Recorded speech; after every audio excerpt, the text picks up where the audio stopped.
Happy Friday, it's me, Buffy, and welcome to our second episode of May's Weekly Market Insight Series, which is coming directly to you from our capital markets trading desk at SunWest Mortgage Company. All right, let's get into it. Investors weighed the potential for the Federal Reserve to pause interest rate hikes and disappointing earnings results from some major corporations this week.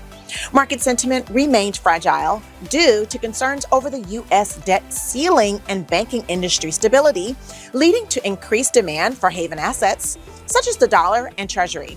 Equity remained subdued without clear direction. The latest CPI report showed inflation rose 0.4% in April, with headline CPI up to 4.9% on a year-on-year basis, slightly below expectations for a 5% rise.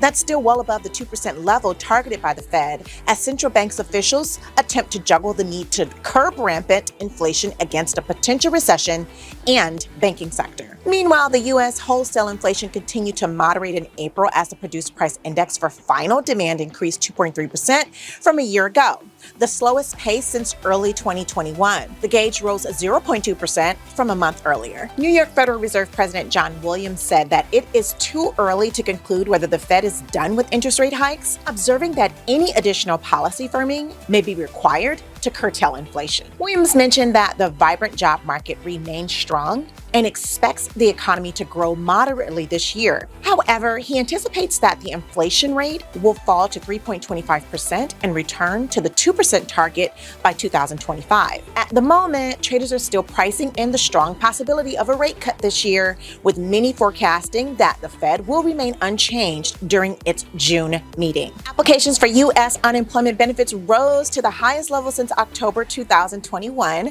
adding to evidence that the labor market is gradually cooling. Initial unemployment claims increased by 22,000 to 264,000 in the week ending May 6.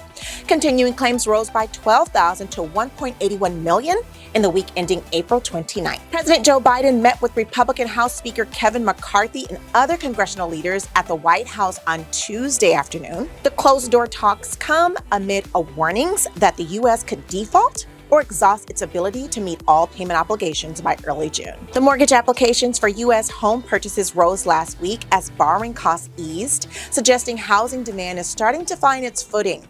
The Mortgage Bankers Association's index of applications for home purchases rose 4.8% to a one-month high in the week ending May 5th.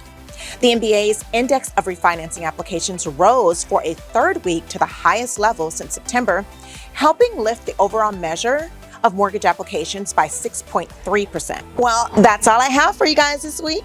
Please join me again next week for more market updates. As always, stay updated with our news, and our trading desk will keep you informed with our pricing incentives.